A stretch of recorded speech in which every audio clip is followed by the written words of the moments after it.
Good afternoon, everyone, and welcome to today's edition of MIPA's Wild Wednesday webinars. Really pleased to have one of the best speakers in the industry and a great friend of mine, Cliff Quicksell, with us today. Today's webinar is going to be worth 1 CAS credit, and at the end of today's webinar, you'll be directed to a survey where if you enter your PIN number, I'll submit that to PPAI for you. Also, if you'd like to get a copy of today's presentation, indicate that on your survey at the end, and or send an email to me, Paul Kiewit at MIPA.org, or it's Paul at MIPA.org, sorry, and I'll make sure you get a copy. Also would like to let everyone know that next month's webinar, also the last Wednesday of the month, so it'll be July 29, we'll be featuring Bill Petrie. Bill will be speaking on how to stand out, how to find your voice and differentiate yourself in a crowded market. Also want to inform you that MIPA is offering Promotional Products 101 on July 30 in Frankenmuth, Michigan. This will be a 4-hour course on everything a newbie needs to know about the promotional products industry, and I'll be delivering that as part of the MIPA University program. And for those of you in the Michigan area, we have an end user show coming up on August 18, Ideas in Bloom. It's for members only, but you can bring your clients to the beautiful Frederick Meyer Gardens and Sculpture Park. We've got a lot more information about that on our website. Today's webinar is the top 10 things clients really want, plus 8 strategies to make you a winner with Cliff Quicksell Jr., MAS Plus. As I mentioned, one of the great minds in the industry, winner of more Pyramid Awards than virtually anyone, and one of my favorite speakers, and always delivers great content. So Cliff, take it away. It's all yours. Thank you, Paul. I got chills.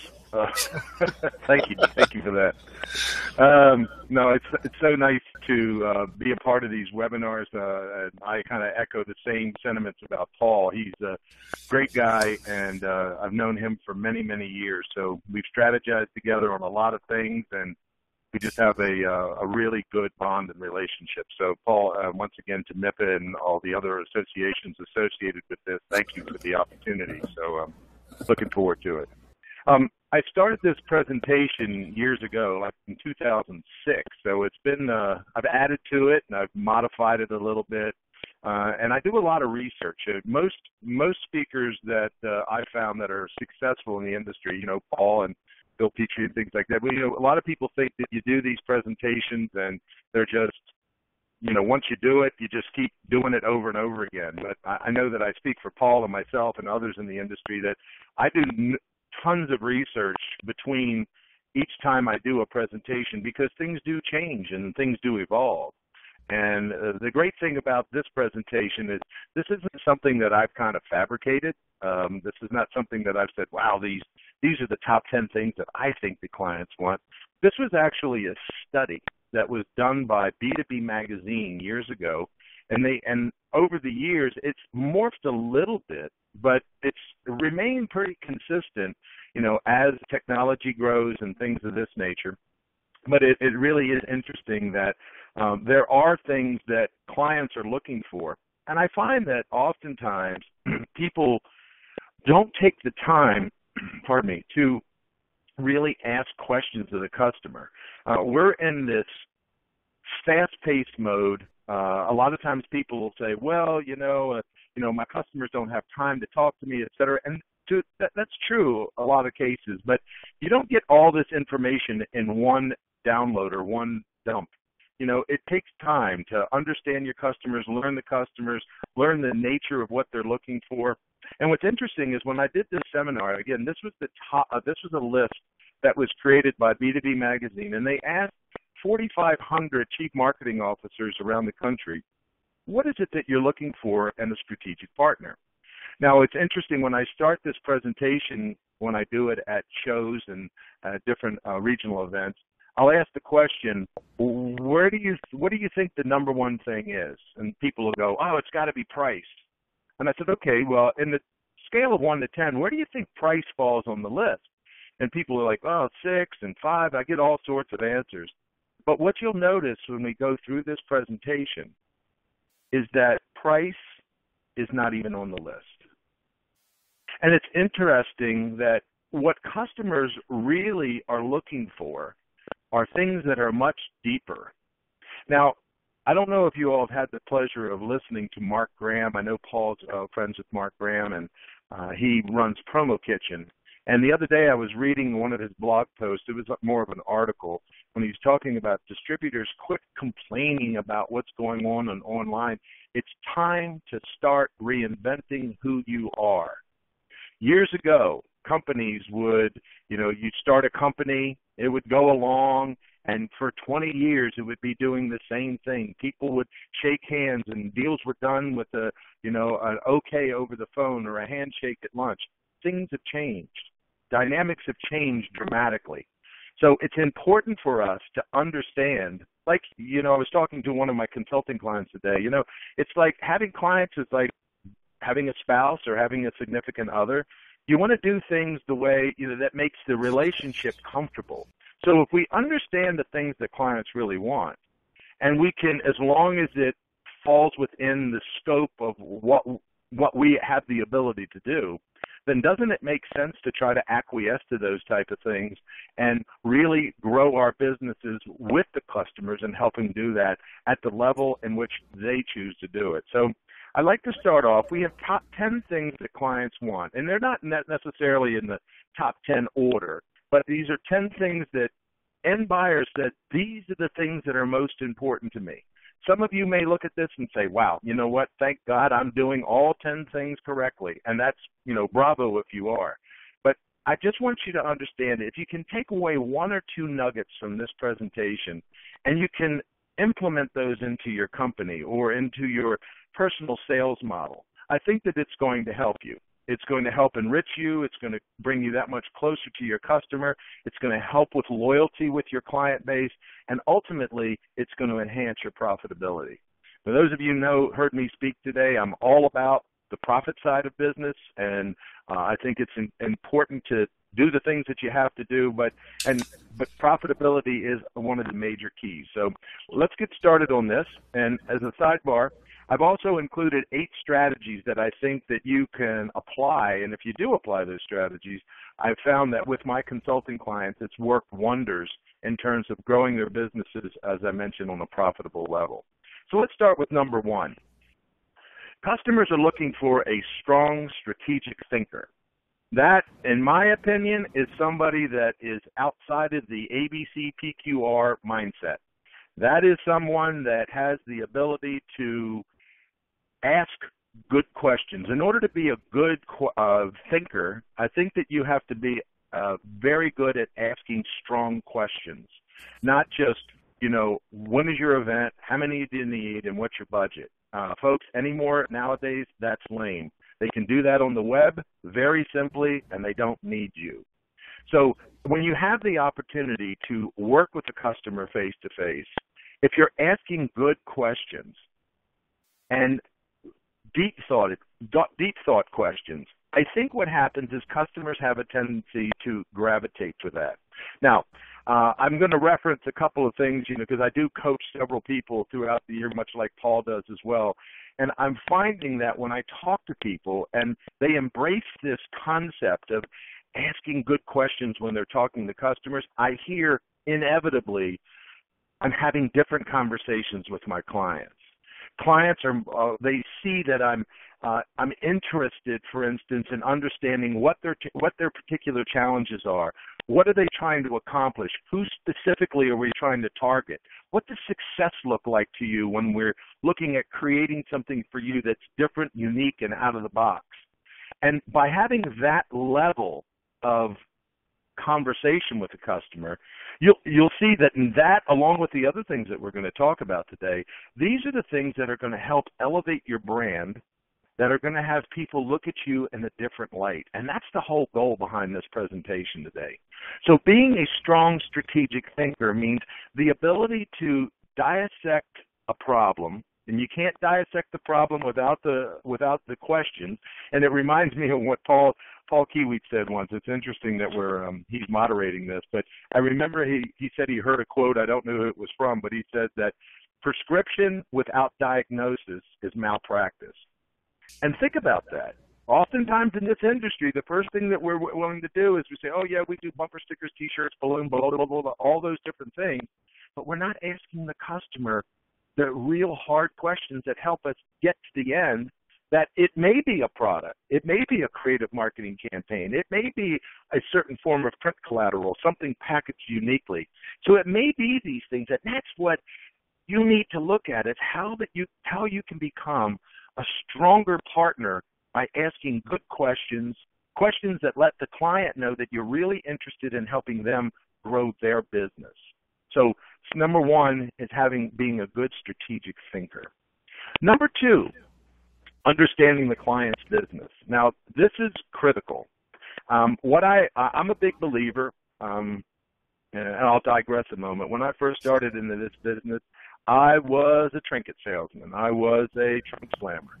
And back in the day, when I started back in 1982, I was just like everybody else. And I used to walk in the door, and I was selling T-shirts to a customer and going, oh, what's that, 4 cases of coffee mugs? I sell coffee mugs. And they go, yeah, but you're our T-shirt guy. And I thought, wow, I mean, there has to be a different way about going to business.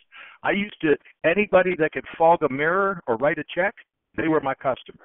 Bad way to go to business. So I learned years ago, I guess I was in the industry for about 8 or so years, struggling along at some level at some point. And I decided, you know what, I'm going to start becoming more focused on certain business channels. So I went back and I looked at the type of customer, my background. I have a background in the restaurant hospitality industry, a background in finance, a background in construction. So I've done a lot of things as I was growing up. And these are the areas that I started to focus in. So I developed vertical markets, and I got to understand those businesses.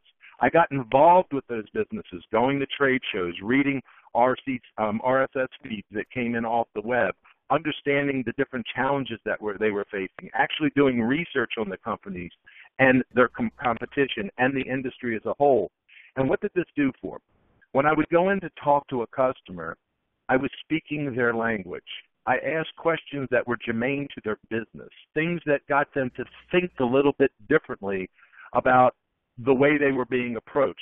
And I realized very quickly that my competition wasn't doing that. My competition was not doing that. My competition was walking in the door, handing them a catalog, making some suggestions about different items that they could use, and at the end of the day, they had very short-lived relationships with these customers. When I closed out my career in terms of owning my sales business and whatnot, my average, for instance, for retaining a customer was about 8.5 years. And we did really well with that. But I think what happened was that people understood that I understood their business. And so by understanding their business, you have more of a direct connection.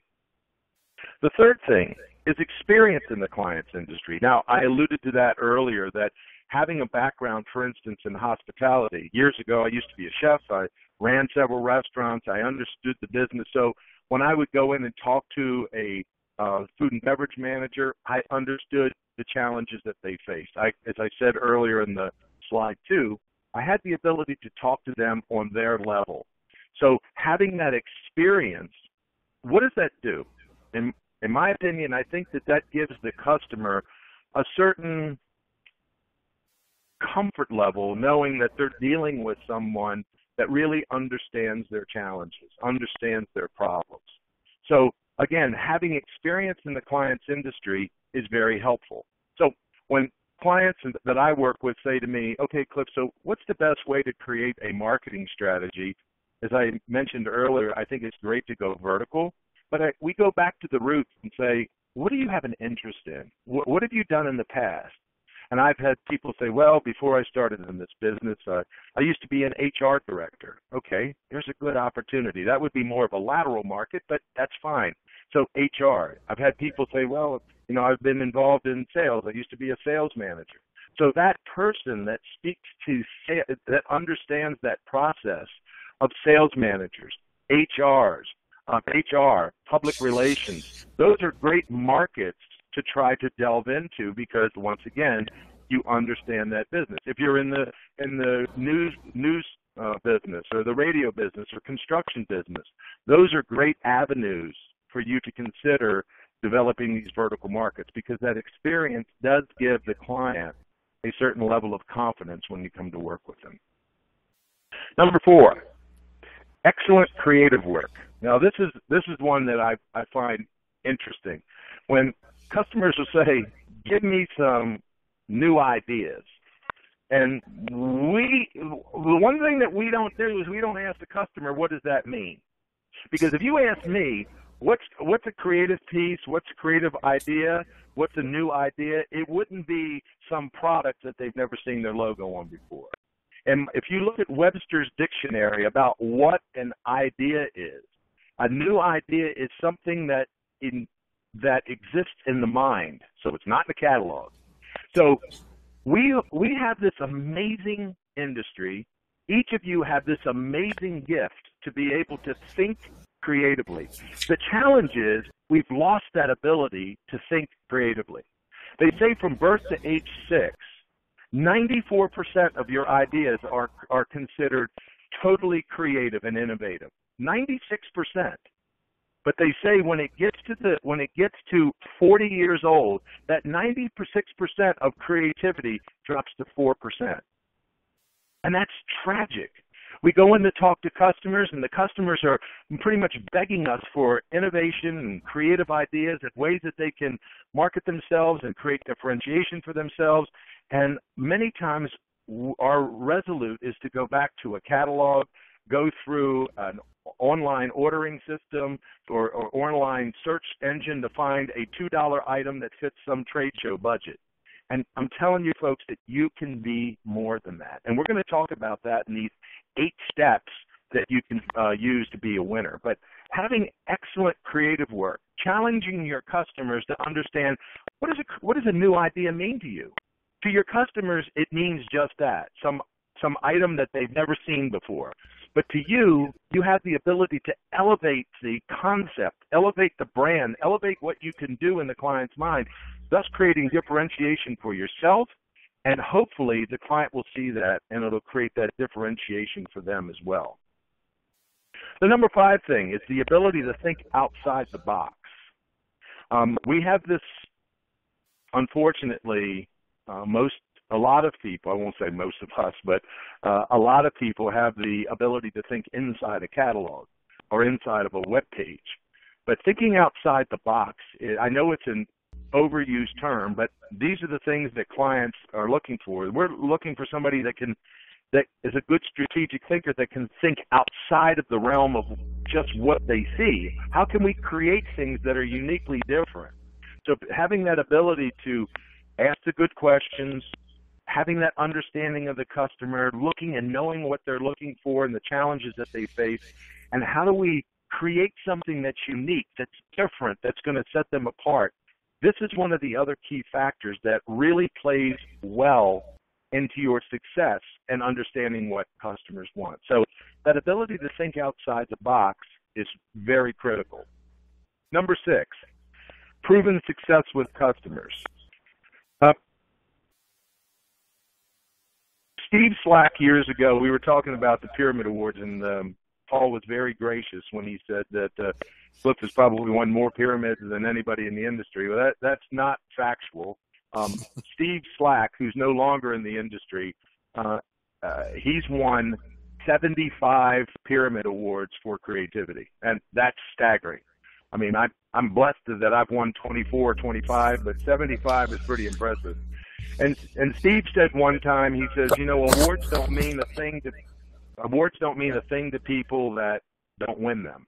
Now, that may sound a little bit condescending or cocky, but I will tell you that having success with customers, being able to articulate that success of things that you've done in the past, how you've helped the customer, how you've helped taken a major challenge that they may have had, and how do you bridge that challenge with your innovation, creativity, thinking out of the box to help them solve a problem. That's what customers are looking for. We, in a word, folks, we are problem solvers. We should be looking at ourselves as problem solvers for our customers. And a lot of times we don't do the proper due diligence to be able to do in order to uncover what that real challenge, obstacle, or problem is so that we can help the customer. But having these proven successes and articulating those, it's not a bad thing to share your successes. I know some people are uncomfortable with that. I have a few customers of mine in Canada. When I share with them, you've done such great success. You need to share that. They go, Cliff, that's just not what us Canadians do. We're not the kind of people to be boastful. And I'm thinking, okay, well, I understand you can't sit there and pound your chest and say, look at how great I am, but there's ways to convey those type of things, showing customers that you do understand their business and that you have these type of successes with other people, because I think that clients, and I think it's by human nature, people have a tendency to gravitate towards that type of thing. So being able to have proven success for customers, showing prospects and clients, for instance, what you've done for others in the past and how you've been successful is another key component. Number 7, this is critical nowadays. I think if you were to pull Paul Kiewit off air, he would tell you the same thing, that nowadays the ability to help your customers measure the effectiveness of their marketing spend is absolutely critical. If I deliver 500 coffee mugs to a customer and they hand them out at a show and all 500 of them are gone, big deal. What have they done? Now, they've gotten something into the hands of people that may or may not have wanted it. If somebody uses it and they look at it every day for 365 days, you could certainly say that, yeah, there is a cost per, a cost that you can actually associate with that, and that makes a lot of sense. But the reality is customers now are looking for measurement. If you look at the email blasts, look at how you can, with Google Analytics, how you can actually measure the effectiveness of your electronic marketing. The fact is that you can actually do the same thing with promotional merchandise, promotional marketing campaigns. You have the ability to do this, and this is what customers want. Did you know that there was an interesting statistic that I read, that the average marketing executive's tenure, it runs about 18 months now. Marketers are being compensated on their ability to drive measurement when it comes to their marketing efforts. So if I go to a trade show, they want to know, what does it cost for me to bring in key buyers to that show? Because they're analyzing the cost of what they're selling or what they're pitching or whatever against what it costs to bring that person into the show. And so this is very important. So the term ROI, we all know, return on investment. ROO is return on objective. So if my objective, for instance, in this scenario that I chose, is to bring key buyers into a trade show, we want to know through our marketing efforts, what does it cost to bring that buyer in there? If it costs me $1,000 to bring a key buyer into the booth, at its face, most people would say, well, that's expensive. But it's not expensive if the key buyer, if I'm selling Learjets, it's not expensive. If I'm selling a $250,000 piece of equipment, maybe $2,000 isn't a big expense to bring somebody in. However, if I'm selling, popcorn machines that cost $455, then it becomes very expensive. Now, I know that's an extreme, but that's the reality. So marketers are looking for these ways that they can actually drill down to find out how successful or unsuccessful their marketing efforts are, and furthermore, how can we go about tweaking them. Now, I want to give you a couple of examples of marketing campaigns that I put together and some of the results that have come from them. This is one of the first pieces that I've done. This was recently, about a year and a half ago. But this one has had great success. Now, what we've done here, I mean, I'm almost, it's laughable about how simplistic this is, but we created a call to action. We created something very simple. And if you notice on the front of the piece, it says, just a moment of your time will make a big difference. On the reverse side, it says, thanks for penciling me in, the call to action. On the 9:30 line here, you see it says, Quicksell is calling today, important. So I basically set the tone for the customer that I mail this to. Inside, my business card. This is just a dummy business card, but this is the business card for this particular dummy piece. And inside, there's just a 3M sticky notepad that says, thanks for penciling me in, and thanks for penciling me in on the pencil. Very simple. Folks, the clients that I work with that have embraced and used this piece have had, on average, 74% appointment rate setting with this, which is staggering. We were blessed to win the Pyramid Award for this a few years back, but this is something very simplistic, and we can actually track the results. There's a system that we use that when we implement this into the marketplace, we send out 5 to 10 at a time. We do a follow-up call between 9:20 and 9:40 in the morning, and then we reach out to these people, and we are having multiple successes with this. And these are the type of things that we're talking about that are just, in my opinion, that set you apart, that are different, that 94% of the industry just doesn't do. Their idea of a self-promotion piece is to get, some suppliers offered them, EQP less 50% on pens, and that's what they use. And their hope is, they cross their finger, if I give out enough of these, somebody will place an order for it. Well, that's great if they place the order, but the thing is, this sets the tone for a whole totally different conversation. Now, what's unique about this, and this is what I'm saying about being a strategic thinker and thinking outside the box. Inside this piece, we have 3 cavities, one that holds a business card, one that holds a pencil, and one that holds a notepad. My customers have come back to me and said, hey, look, I shared this with a client of mine. They love the piece. Can we change the graphics on it? No question. They don't like the idea of a notepad. No question, no problem. So we've actually taken in that little cavity and we've created a 3x3 brochure that when you fold it down, it's actually 5 panels, and when it unfolds, it's 3x15. So now you have 10 panels of information now, 5 on the front, 5 on the back, that can now tell a story if you choose to do it. I had one of my clients that used this for a bank, and they just tweaked it a little bit. But once again, your customers are saying, I've never seen things like this. This doesn't exist. Where did you get this? And this, again, is the things that sets you that point of differentiation that we talked about. Let me give you another example. This is a piece that, again, last year we won a nice Pyramid Award for. We wanted to create something that was targeted to law firms.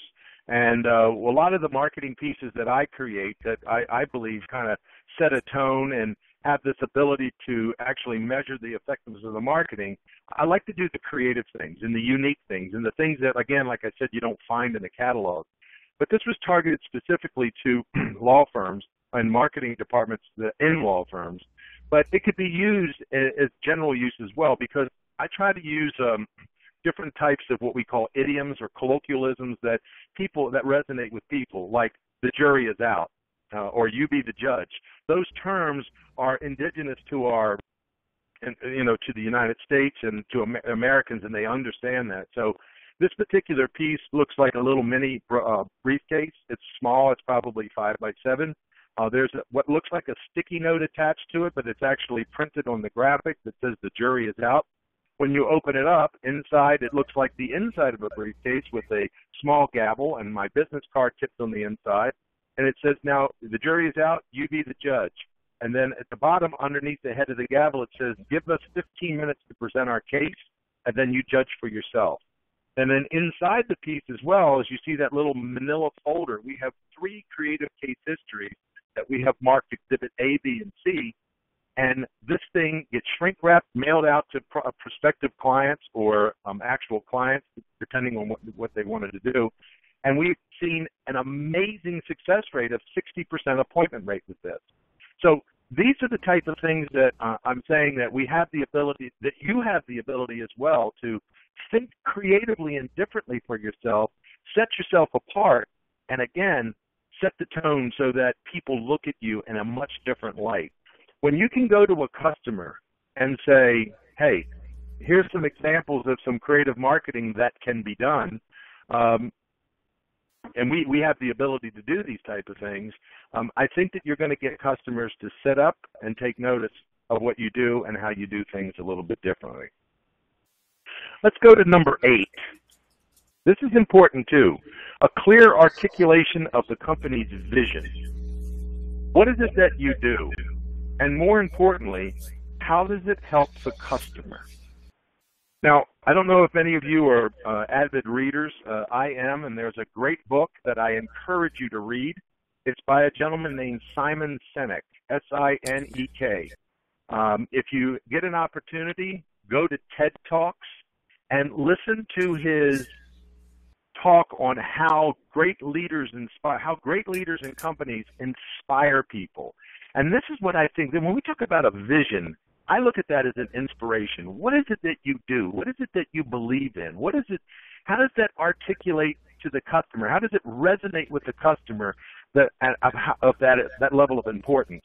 So if you can articulate your vision, what it is that you believe in, how that resonates with the customer, or how that benefits the customer, this is what clients are looking for. We want to understand what it is that you do. How does it benefit me? How does it help me grow? How does it help me do the things that I need to do to be effective in the market space? So again, and that articulation has to be clear. Now, one of the things that I've found, and I'm sure maybe or not, but Paul might resonate with him, and he probably would agree, that when I talk to many of my clients and we start to drill down, for instance, about some of the things that they're doing, and what is it that you do, I find that there's a lot of confusion with their brand. You'll have a business card that will say one thing, you go to the website and it does something else, their social media is not consistent. So what happens is that definitely causes a ton of confusion in the mind of the customer. If you look at the statistics, that many times customers, and I would say prospects at this point, many times prospects are actually going to your social media pages and to your website before they even choose to engage with you. That's staggering. And if those things do not correspond or correlate with one another and are not engaging, then all of a sudden you have the potential of losing the person before you even get an opportunity to chat with them. Now, what resonates with that is I had a buddy of mine, we were talking, and he said, I was telling the customer that we're different, we're creative, we're innovative, and the customer was very intrigued. Now, this was a little bit of a reverse situation, but the customer was a bit intrigued. And they hung up and they said that we're going to talk in a couple of days and whatnot about next steps. Well, when my buddy called up, the customer said to him, yeah, we're really not interested. We went to your website and noticed that you sell, promotional stuff and all that, and but you said that you were creative. No, but we are, but that's not, when your website didn't say that. And so we already have somebody that we're currently working with that sells promotional products. So we're just not interested. So he lost a major opportunity with the customer because the message that he articulated did not resonated originally, but what the customer saw did not. So I often say to people, take a hard look at your brand. Pull down your page off your website. Look at your social media. Look at your logo. Is it time to reinvent who you are? Is it time to do a whole new brand launch? Is it time for you to change who it is you are, the type of customers that you go with? But to be able to articulate your belief, your vision, is really encouraging. So I kind of got off track here with the book, but if you get an opportunity to read Simon Sinek's book, says Start With Why, it's really interesting. Why do you do the things that you do? And be specific. I think that you'll find it to be very, very educational, number one, and very helpful. Number 9, resources to grow with the customer. Now, oftentimes people think that means money in the bank, but not necessarily. I mean, that is important, that you have the ability to fund orders, do the things that you have to do, but I think in many cases it goes a little deeper than that. Resources to grow with the client could be staffing. It could be what you're doing today. The fact that you're taking time away from your busy day to educate yourself, to be more effective for your customers. All of those are resources to help the customer grow. Years ago, I had a client, not a client, a friend of mine was talking to me, and she said, when company stores were hot and they first came out, she said that I went to a customer, and the customer, she said we were doing about $1 million turnover with them a year, and the customer said, there's this big buzz about company stores, and we've decided we want to do one. Can you put one together for us? And my friend said, well, we don't know, we've never done one before, but we'll certainly sort it out and help you with that project. And the words from the customer were really interesting. The customer said, we're not looking for someone to walk through the door with side by side. We need a strategist that's going to help lead us. And that, she told me, sadly, she lost that entire account. So again, these type of resources, educating yourself, understanding things that are moving forward, it's really important. I don't think many people understand that, like for instance, from a technological standpoint, the challenges that we're going to face in the very near future. A couple years back, I did some research on technological growth, and I found a staggering statistic that said that from 1900 to 1950, that 50 years of technological growth, that everything that we experienced in that 50-year span of history was condensed to 3 months in 2010. That, to me, was staggering. I also have an assistant that works with me, and she and I are big on statistics and doing a lot of reading, and she uncovered a very staggering statistic that by the year 2020, 80% of transactions that will be done will not have any human contact. Now, a lot of people might say, I don't quite believe that. But if you look at the way technology is going, the way mobile marketing is working, how people have the ability, I got a call today, I got a connection today from Marriott that says you're going to be up in Pennsylvania on Friday. Would you like to log in? Would you like to sign up now? Would you like to check in now? A couple clicks of the button, I signed up. I didn't have to pick up the phone and talk to anyone. I've already automatically signed up electronically. So if we're not in tune with what's going on and how we can help our customers grow, how we can make it easy for our customers, guess what, folks? You're going to be left behind the 8 ball here. One other interesting topic, I had a buddy of mine called me up and he said, Cliff, can you do T-shirts for me? I said, well, I don't do T-shirts. I said, but you know what? I could probably help you out. He goes, I did these 48 T-shirts, and I want you to think about this for a minute. I said, where'd you get them? He goes, I don't know. So I look in the label, and it's custom ink. It's that online service that you can do. For a one color, 2 sides on a green Gildan shirt, they charged over $21 a piece for 30-some pieces, I think it was. And I'm like, that's insane. But why would someone pay that? And I thought, because the company makes it easy. They understand that that's where the market's headed. And people at some level are willing to pay for that type of service. So when we're looking at these type of things, what type of resources do we devote to online ordering systems, if that's part of your model? Or what do we do to streamline it so that you can create pin boards so that anything that you're working on a project, that a customer has the ability and anyone on their team to go to that pin board and be able to add comments, make changes or whatnot, so everybody's notified almost in real time. So if we're not taking the time to look at the different resources that are available out there and how we can go to market and do things different and make things easier for our customers and engage them at a different level, you know what? Once again, this is what your customers are looking for. If we're not doing it, then we're kind of turning a blind eye to what the customers are looking for. Lastly, for this top 10, is to have the ability to execute an integrated strategy. So a strategy, ordering coffee mugs, sending them in from your vendor, and invoicing and washing your hands, that's not much of a strategy there. Customers want to know that you have this amazing ability to think outside the box, that you understand their business, that even had experience, as we've said, in their business.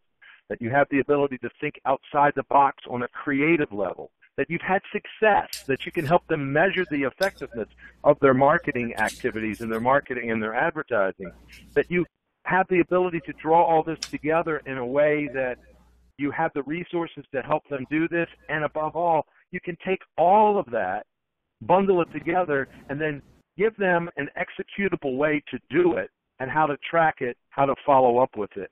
I think that one of the things that we fail to do is that we don't get into the area of really helping a customer go full circle with it, like creating a system for the customer.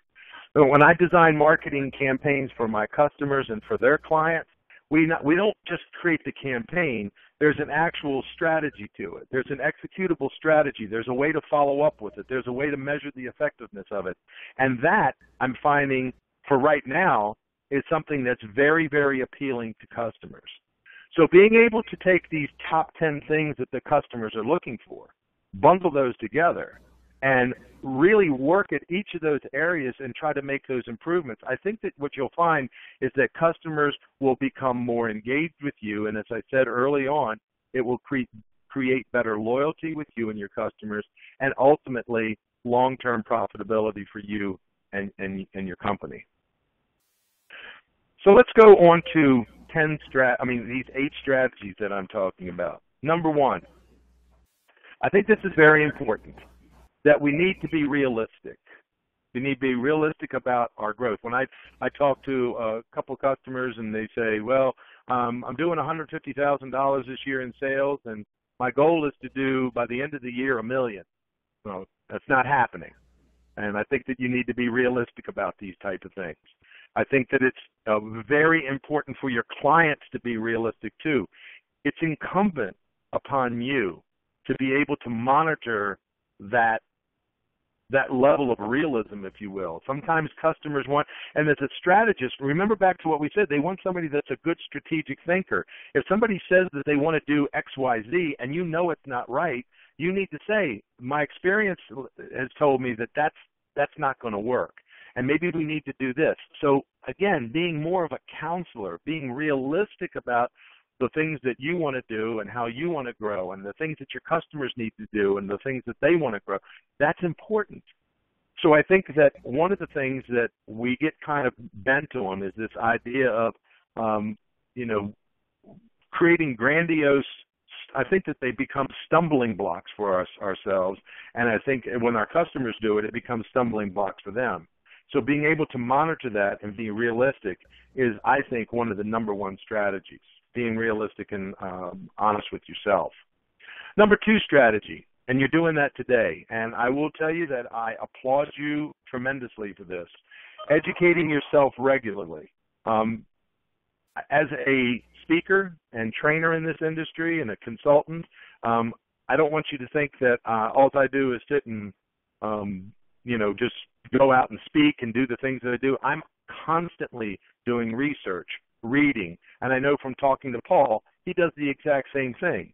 So we're researching, we're reading, we're interviewing people, we're asking questions, we're attending webinars, we're attending seminars for people that I would consider smarter than me in a lot of areas. I want to understand. I want to educate. I ask almost to exhaustion a lot of questions because I believe that education and knowledge is king. So the more that you can do that, and I think the more that you do that, the better you are. And I think that you should make it part of your ritual, your daily ritual, whatever, to learn something new every single day. The other thing I want you to know is with that education, with that strategy, what's really important is that at some level you articulate that to your customer. Your value, every time that you increase your education level or your knowledge base, that should mean more money to you. That should mean more profitability. If you get a 2-year degree in college versus a bachelor's degree versus a master's versus a PhD, each of those comes with a different level, a monetary level. And you need to start looking at yourself like that. You need to start looking at what you're worth, what your value is. Because if you're not doing that, I can tell you right now, I bet you if I got Paul on the line right now and say, Paul, all the creative stuff that you've ever done, has a customer ever come to you and say, man, that was brilliant, I plan to pay you double for this time? It doesn't happen.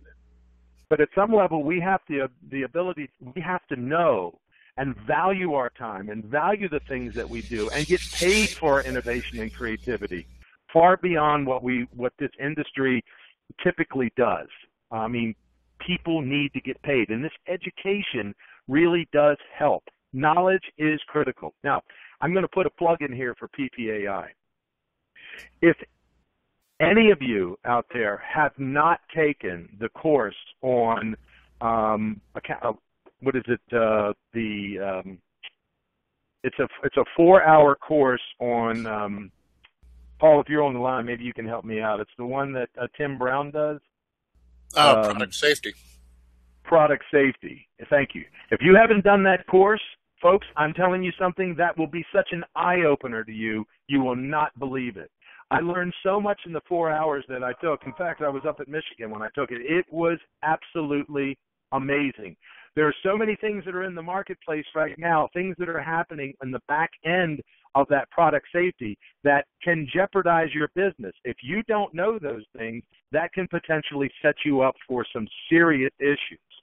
PPAI is so intent on getting people to understand this that as of last year at the Expo East, if a supplier, if an individual in their organization had not taken that course, they were not allowed to exhibit at the show. So I encourage you to, like I said, educating yourself regularly, but there is so much that's available to you out there, and I certainly encourage you to do that.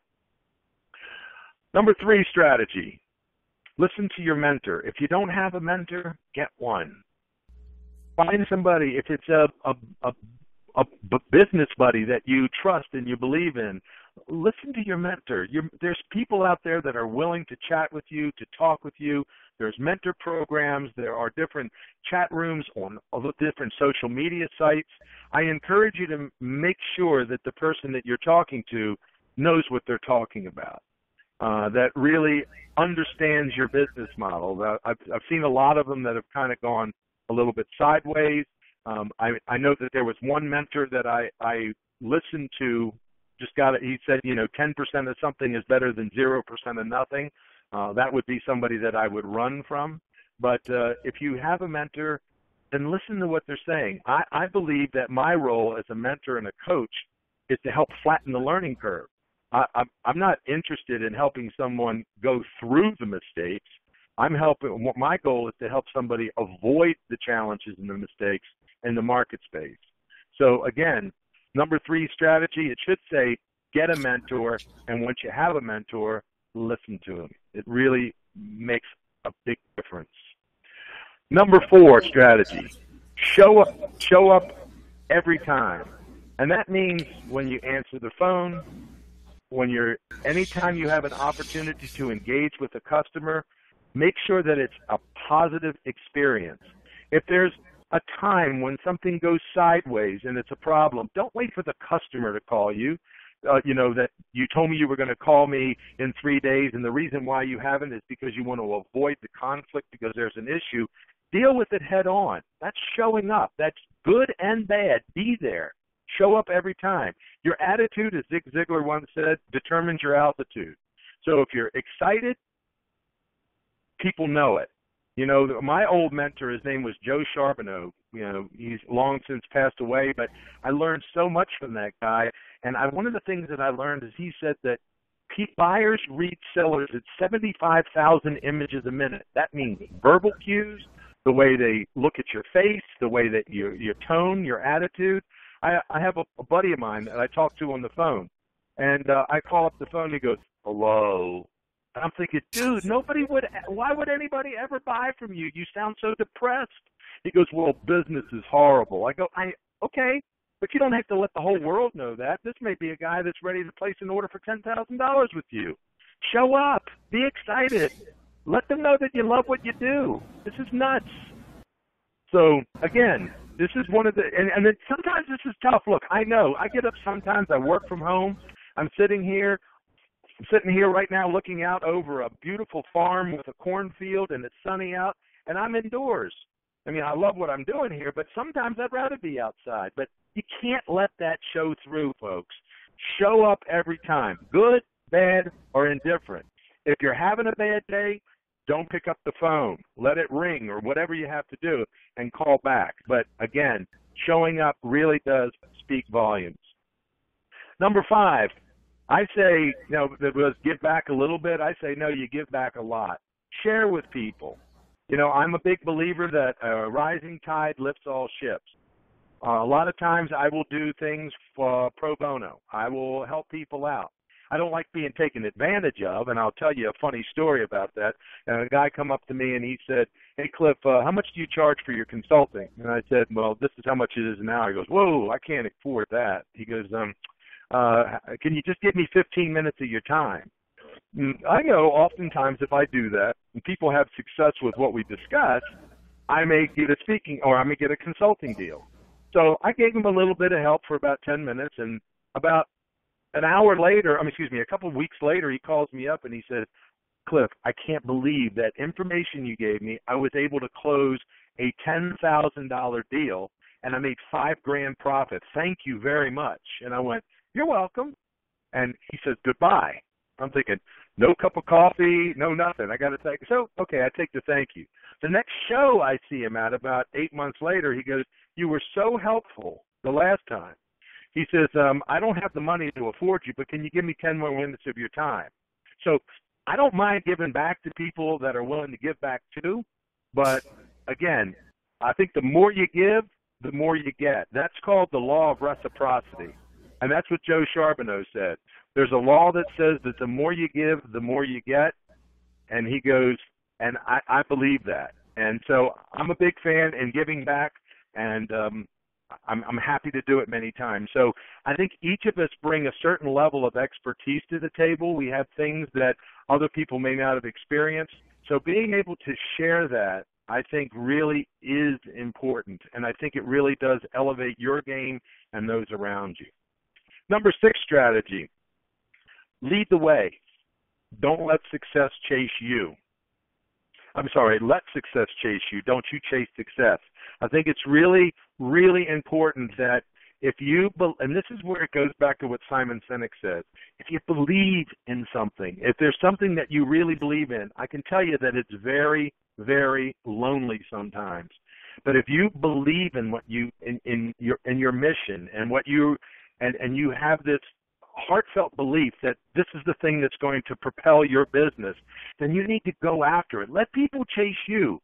Years ago, I hear this makes me nauseous when I go to a show and I hear these seminars about how to sell $1 million, how I sold $10 million in 20 years and all that.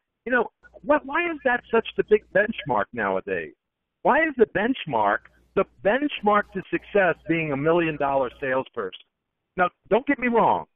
I think that those of you that are on this call that have sold $1 million, that's fantastic. And it is quite an accomplishment. But I think what someone should do is a seminar on how to sell $1 million profitably.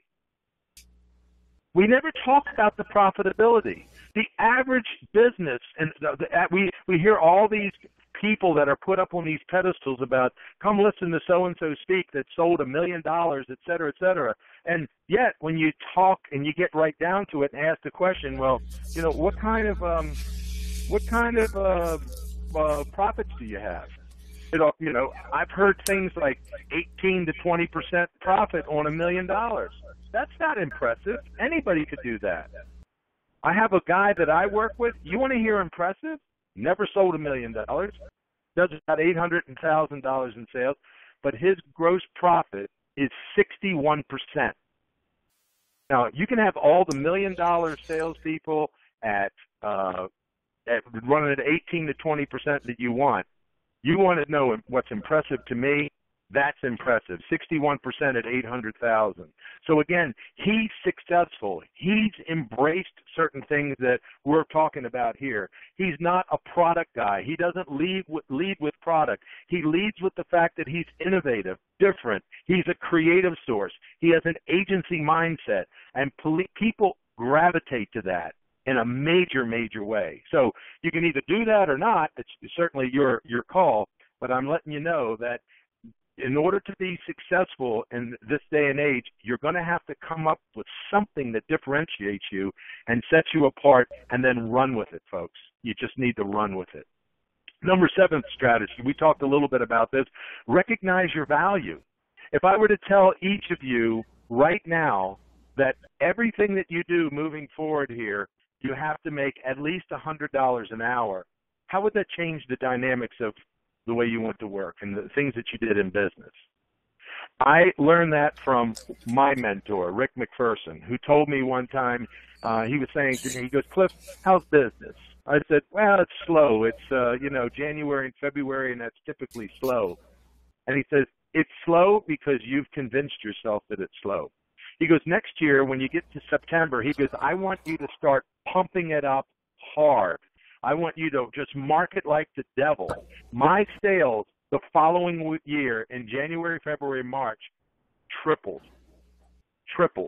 And he also told me the value of understanding what I was worth an hour. And he said it like this: if I didn't want anything that you had to offer, I didn't want your products, I didn't want your T-shirts, but I wanted your creative mind. What would you charge me an hour for your time? When I ask that question at seminars, rarely can someone give me a number. If there's one thing that you take away from this seminar today, this webinar that we're speaking on today, and that is understanding what your baseline value is. It will change the dynamics of your business if you stick to it. Years ago, a funny story, I had a woman, I've told this story before, had a woman come to my office and she says, can you print a tennis shoe, one tennis shoe on the heel? And I said, yeah, we can do that. She goes, how much is it? I did some calculations, and I know at the time I was billing my time out at around $200 an hour for my creative time. And I said, it's going to be about $1,800. And she literally cursed me because she thought that I was ripping her off. I said, man, I said I could do it. It's $1,800, but if you don't like the price, you can go somewhere else. She goes, nobody else can do it. Okay, then. I said, I'm not trying to rip you off. I'm just letting you know, I know it's going to take 9 hours of my time to walk through this process, get it set up properly, do the press check on this, make sure that everything's done properly so that you get a quality product. If you don't want to do it, that's okay. And she wound up doing it, but it's that whole idea of understanding what your value is. If somebody said to you, I need 6 T-shirts done, but I've got a whole lot of business coming down the road, and you're worth $100 an hour, and you know it's going to take you 2 hours to get this project done, would you be willing to turn the job down? Or are you just going to say, I'm going to go for it because I think there's going to be a lot of business coming down the road? It doesn't happen. Now, if for a current customer, I get it, that you work with your current customers. That's important. But again, I think it is imperative in this day and age, imperative, that you actually understand your value and have a dollar of value associated with your time. This industry is plagued because we make money on stuff. And it's time that we start using this God-given gift that we have of creativity and innovation with all the tools that we have available to us and get paid for our most precious commodity, and that's our time. So I encourage you to do that. Number 8, unleash your creativity and your passion. As I said, sometimes people have difficulty with this. But I think that many of you, if any, I don't know who's on the call, but those of you who've heard me speak before, I not only like what I do, but I love what I do, and I am so passionate and believe what I'm saying and what I'm translating to people is important, and it does positively affect people. So I am passionate about the way I do things. I am passionate about my creativity. Do I hold the holy grail on creativity and passion? No. But boy, I tell you what, I am striving every day to be the most passionate, to be able to deliver as best I can, the best message that I can, to be encouraging, to be forthright, to be honest, and to do it with as much enthusiasm as that I can put out there. So I want you to know that this kind of wraps up what we're talking about today. I encourage you to think about the things that we've talked about. If you have any questions, feel free to give me a call. Here's my contact information right here on this page. When you download this, you'll have all this. I have my email address is cliff@quicksellspeaks.com. I have an engagement page there that you can actually watch a small video and whatnot. You can just click that hyperlink or you can just plug that into your browser when you download this. But I will say this, that if any of you that are on the call that say that you've attended this MIPA event today within the next 2 weeks, just send it in the subject line, I attended your webinar. I'll be more than happy to give you 15 minutes worth of free consultation on anything that you want to talk about. If you want to talk about marketing, sales, growing your business, selling your business, it doesn't matter. Everything that I will talk with you about will be kept in strict confidence. So if it's something that's of interest to you, I want to, as my thank you for attending this event today, I just want to reach out and make that offer to you. I encourage you that you can make a difference, folks. You can change the direction of your business and do the same thing with your customers. You can have such a powerful impact on the way they go to market and the things that they do. I encourage you to do that. I encourage you to think about the top 10 things that the clients are asking for, and then really think about these 8 strategies that we talk about. I believe that all of you are winners. I believe that all of you make a significant difference. And I want to thank you for letting me be part of your day just for this last hour. Thanks so much. Paul? Thank you very much, Cliff. That was awesome. A lot of great information and tips there. And you referenced one of my favorite authors, Simon Sinek. And those of you who are still on, check out that TED Talk video.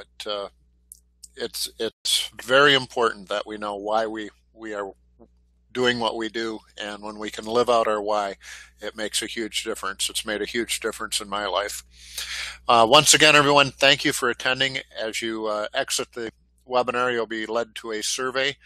If you provide your PIN number, I'll submit that to PPAI to get you a CAS credit for today's webinar.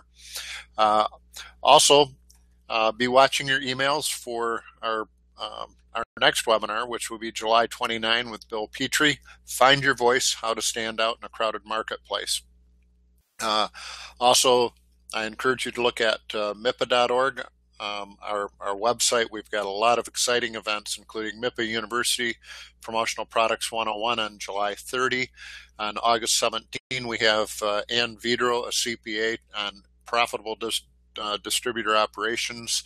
On August 18, we have Ideas in Bloom, an end user members only destination show at one of the most incredible botanical gardens and sculpture parks in the world. And all of that with craft beer tours and all kinds of fun and exciting things are happening at MIPA. Also would like to thank UMAP and PPA Chicago, OPA, TISPA, PPAW, and PPA Midwest for assisting with these webinars and publicizing them, and look forward to speaking with all of you at the end of July. And once again, thanks, Cliff. It's always a pleasure to learn from you, listen from you, and be inspired by your leadership. Thank you, everyone. Appreciate you. All right. Thanks, everyone, and have a great day and a great weekend. Bye-bye.